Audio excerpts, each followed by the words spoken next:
Today, we are starting new chapter of Korean language. 안녕하세요. Welcome to my channel. Today, we are going to learn greetings. 안녕하세요. It means hello.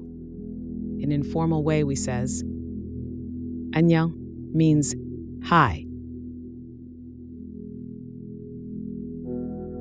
어떻게 지내세요? Means how are you? Answer of this question is 괜찮아요. 괜찮아요 means I'm fine. anew means and you. 저도요 means me too. 감사합니다. It means thank you. 감사해요.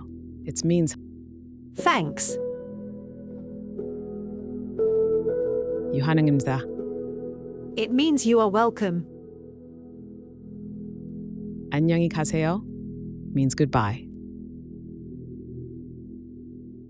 나중에 봐요 means see you later. In short form, we says see you, which is 또 봐요.